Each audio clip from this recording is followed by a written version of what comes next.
maaliif ni fayyadu? Tole. Jallatti.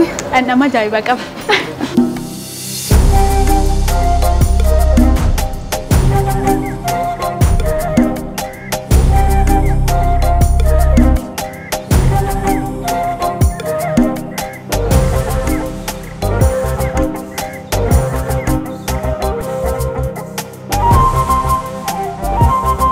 Akkam jirtu daawwattoota Risaa Business Show. Risaa Business Show keenya guyyaa irraa eegalee jira. Har'ammoo Lidataa gamoo Awaash Baankii cidhatti argamna. Bakki nuti irraa argamnu immoo bakka daldalaa Miltoo Coffee jedhamudha. Miltoo Coffee egaa tajaajila akkamii kennaa kan jedhu immoo akkasumas immoo mana kanatti wanti addaa maaltu jira isa jedhu immoo kan waliin daawwannu ta'a. Anillee bakka kanatti maamila waan hin ta'eef alaatti immoo isin akkasiin wantoota nuyi dhugaa turre nyaachaa turre immoo akkasiin ilaalta waan barbaannuuf egaa ol seennee immoo tajaajila bakka kana jiranii isin daawwachiisna. Haga xumura qophii keenyaatti nu faana tura.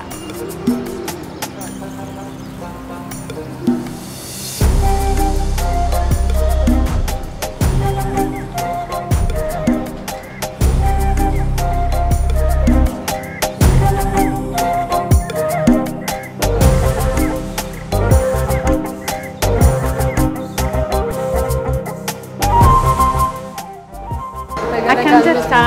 Naguma? Akkam? Nagaadha? Nur. Hayyee. Baga nagaan.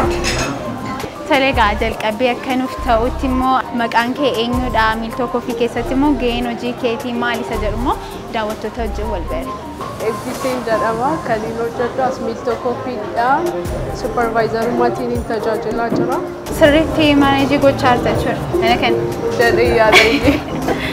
Anis immoo maamila yeroo dheeraati mana kanaa fi har'a immoo isanii dhandhamee argee buna mana kana nyaata mana kana immoo daawwattoonni koo arguu qabu jedheen dhufee turtii bareedaa kan waliin taasifnu ta'a. Mee hundeeffama isaarraa yeroo kaanu Miltoo Coffeen erga hundaa'eeti yeroo ammamii ta'eera. Miltoo Coffeen akkuma beekamu erga hundaa'e yeroo muraasadha. Yeroo muraasa sana keessatti hojiiwwan hojjetee gurguddaa yeroo jalqabneetti wantoota shaayii bunarraa ture kan inni jalqabe wanta xiqqoorraa ka'uudhaan har'a hamma nyaata dhiyeessuutti piizaa bargarii dabalatee nyaatota garaagaraa of keessatti qabachuudhaan boordii kanaasuuf nu ta'a. Wantoota baay'ee gallee jira yeroo gabaabaa keessatti baay'ee kan deemaa jirudha Miltoo Coffeen.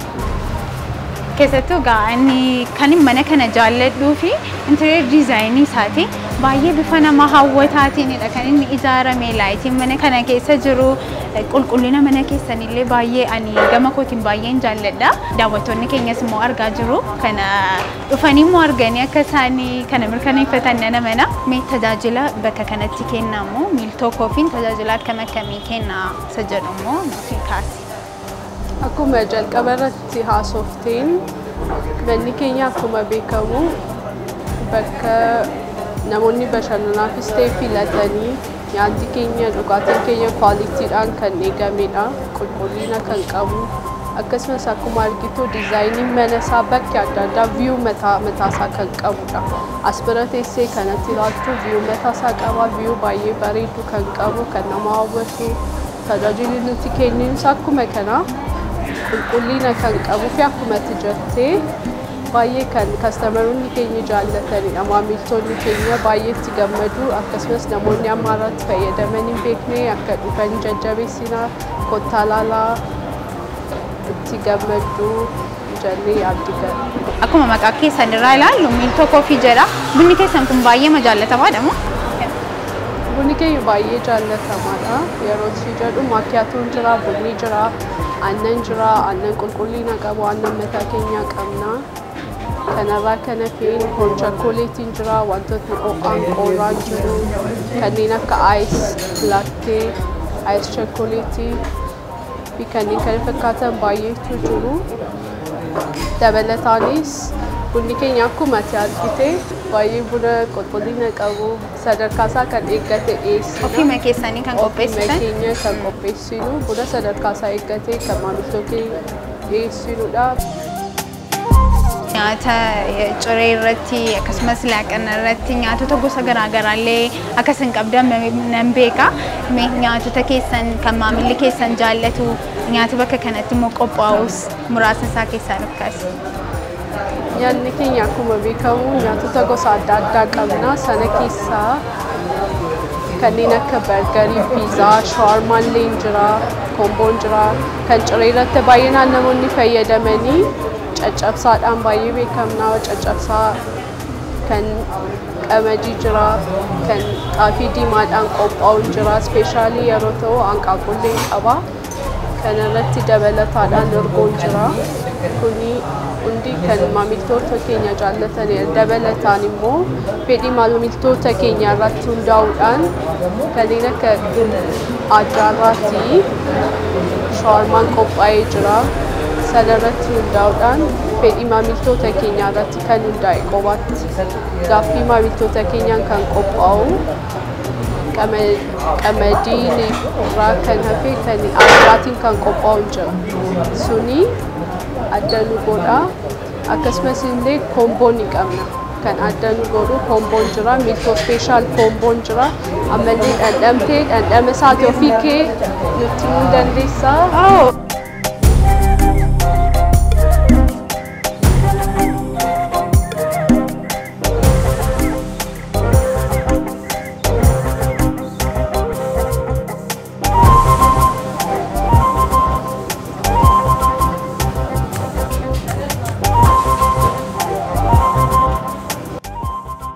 Special combo kana akkuma argitu kuni ani ilaalee baay'ee jaalladhe yeroo inni dhandhamin dura. Baay'ee kan nama hawwatu fi dhandhamni isaallee akkasuma baay'ee gaariidha. Dhandhamtii ofii kee kan mirkaneeffattu ta'a. Mee maalidhaan kan inni of keessaatii qabatan kan argaa jirrutti piizaa fi bargarii warreen beeku warreen kaan immoo itti naafu. Akkasuma kuni kilabiidha, kuni piizaa bargarii illee qaba gosoota kun fooniin daaqoonatti fakkaatu. Fried jedhama. Kunillee handaaqqoodha. Waan inni of keessaa hin qabne hin jiru. Amma dhandhamuu hin dandeenya natti fakkaata. Hin dandeenya.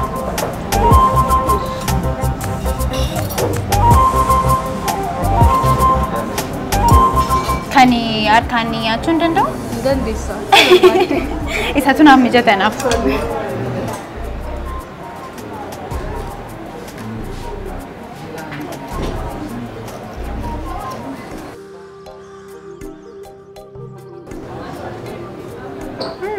Baay'eedha kan inni dhandhamni isaa ajaa'ibadha. Nyaatonni kunillee akkasuma sheefota baay'ee ciccimoo ta'anii kan baratanii kan qophaa'uu fi miksiin isaallee akkasuma kan isaanii deeggaramee ta'eef namoota barataniinidha kan inni hojjetamu. Wanta isin ittiin addatti ittiin beekamtan? Kan addaan nu godhu keessaa wantoota akkuma sila jettee bunni jira, makiyaatoon jira, aannan jira, shaayiin jira, shaayii gosa adda addaa, fileevarii adda addaatiin jira. Akkasumas immoo wantoota qorraa qabanaa kan ta'an kanneen akka aayis laattee, mooyitoo, aayis mookkaa kanneen kana fakkaatan hin jiru. Sana keessaallee si affeeruudhaaf kan guyyaa irraa kan yaadneetu jira. Wantoota bakkeedhaa irraa bitaman irraa bilisa kan ta'ee fi asumatti kan qophaa'u. Naachuraal fileevarii isaa eeggatee kan ba'u hin jira. Isaallee amma dhandhamuu hin dandeessaa. Nyaata keenya jaallattee? Baay'ee jaalladheera. Haasaatti hin qabame malee.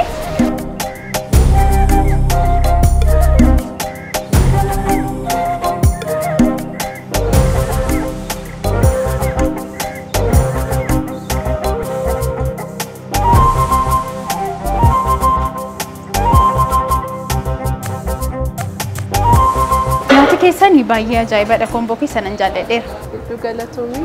Mooyitoon keenya kana fakkaata akkuma beekamu mana keenyas illee kaatee ilaaluu dandeessaa. Biyuu baay'ee bareedaa qaba.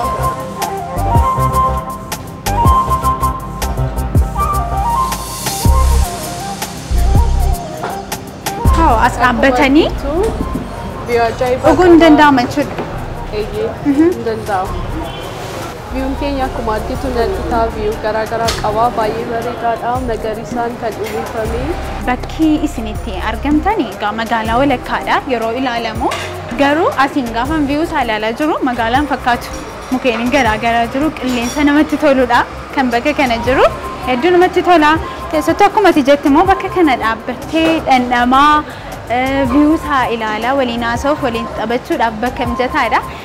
Kan biraa immoo mana kana wanti adda godha jettee yaaddu ati nyaataaf dhugaatii malee bakki kun filatamaadha jettee kan itti yaaddu yoo jiraate immoo nu gaasi.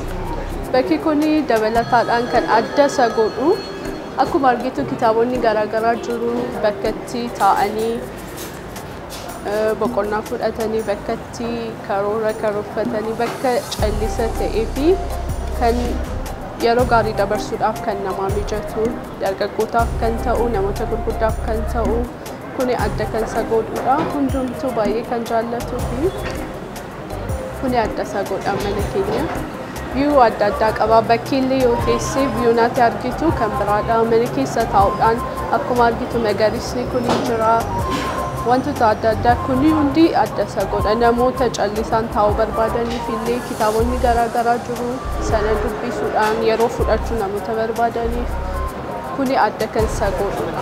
Kitaaba ofii keessanillee kitaabota garaagaraa qopheessitaniirtu kan ofiillee fidatanii asitti dubbisuudhaaf bakka mijataadha kan nuti dhiyeessinu addatti qilleensa qulqulluu kan qabuu fi ilaalchuuf illee view mataa isaa baay'ee bareedaa kan ta'e kan qabuu fi baay'ee jaallatamaa kan ta'edha namoota hin beekneef teessoon keenya gamoo Awaash Lidataa cinaatti kan argamu ta'a. Egaa haasaadhaan illee anis amma dhandhamutti ariifadheera moo'ittoo keessan kana kan anaaf dhufe kun maalirraa kan hojjetamu? Kuni anaanasii moo'itoo jedhama. Anaanaas moo'itoon jira akkuma argitu kuni strooberii irraa kan hojjetamudha. Kuni manuma keenyatti kan qophaa'udha. Bakkeedhaa kan bitamee ofuumiti asumatti kan barreessitoota baratan qabnas jedheera isaanii kan qophaa'udha. Ogeessota mataa keenyaan kan hojjetamu. Jaallatti? Dhandhama ajaa'iba qaba.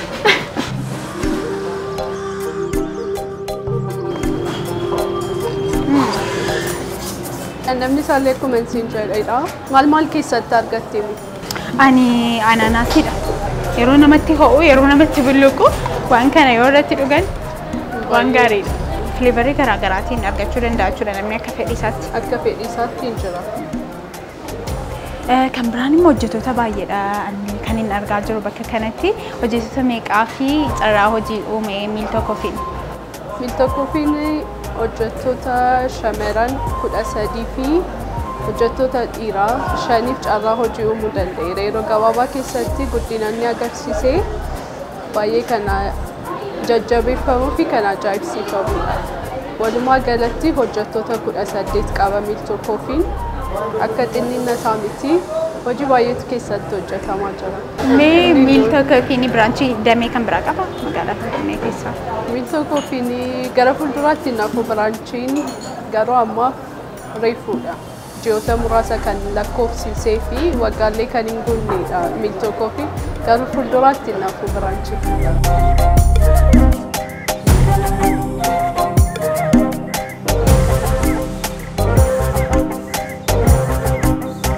Yeroo qabnurraa kan ka'e hunduma isaa agarsiisuun hin mijatu garuu wantoota kana fakkaataniif kanneen adda addaa baay'eetu jira akkasumas immoo filannoo maamiltoota keenya irratti hundaa'uudhaan illee kan qopheessinu hin jira kan meenuurra hin jirre filannoo maamiltoota keenya irraa ka'uun kan nuti qopheessinu baay'een hin jiraata Miiltoo Koofii kottaa jennaa. Egaa daawwattoota Risaa Biizinasi Shoo egaa sagantaa keenya keessatti akkuma beektanii bakka isiniif waan mijataadha isiniif ta'uu danda'a jedhu deemnee isin daawwachiisuudhaan beekamna. Har'a immoo bakki nuti itti argamnu Miiltoo Koofiidha. Miiltoo Koofiin egaa tajaajila babbareedaadha bakka kanatti kan isaan kennanii nyaata yoo jettan akkasumas dhugaatiiwwan qabbanaa'oo akka kana moo'itoo naan jette miti? Moo'itoo kan jedhamu filiivarii barbaadaniin akkasumas immoo buna ho'aa maakiyaatoo wantoota ho'aa barbaadan ganna kana isin baasuu danda'anii wantoota baay'eetu bakka kana jira. Egaa namoonni naannoo kanatti hojjettanii bakka kana immoo keessummummaadhaanis dhuftanii Miiltoo Koofii filannoo keessan godhadhaan isiniin jedha. Egaa nyaata komboo mana kana jirullee na dhandhamsiisteetta akkasumas immoo dhugaatii gosa garaagaraa akka jiranis naa kaasteetta dhandhameeraanis baay'ee jaalladheera. Amma immoo egaa nyaataaf dhugaatii duwwaa osoo hin taane hojii isin hojjettanis isin gargaaruu waan hin barbaaduuf isin gargaaruuf immoo qophaa'een jira. Tolee kastaanaan uffanni kan wayyaa mana kana jira yuunifoormii si kennuudhaan wajjin hojjechuu dandeenya. Tole.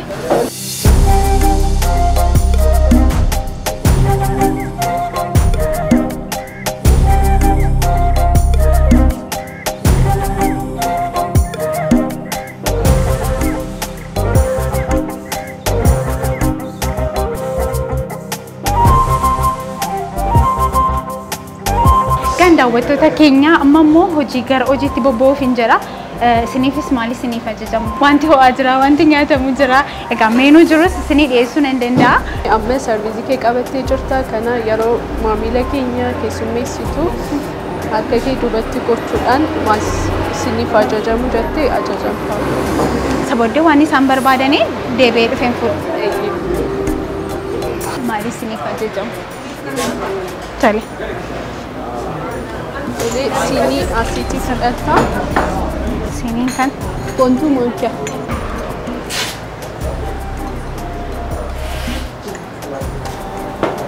Ga'anii hojjettu haaraadha. Haala keessummeessuu kommoo laaltanii yaadan alaattu.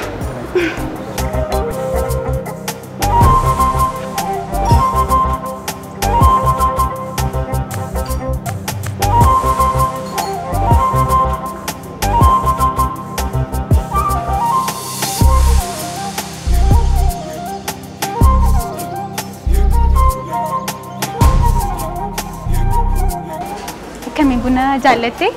Bunni keessan gaariidha. Keessumaa haalli keessummeessoo? Gaariidha. Ati yeroon si ilaalu buna kana hin jaallatan natti fakkaata? Bunni keessanis gaariidha. Kun kalariin isaallee gaariidha akkuma waan bareedaadha. Mee ati guyyaatti yeroo meeqaaf dhugda buna? Ani minimum 2 dhuga. Guyyaatti 2 dhuga. Kan biraa miiltoo koofiidha wanta ati jaallattu jira? Ani bunuma fayyadamu. Sukkaara ittiin godhu duwwaa dhuga. Namni buna dhandhama bunaa sirrii beeku duwwaa dhugaa jedhama. Atis dhuguma raada bunaa qabda natti fakkaata. Bunni keessan gaariidha. Tole yeroo gaarii.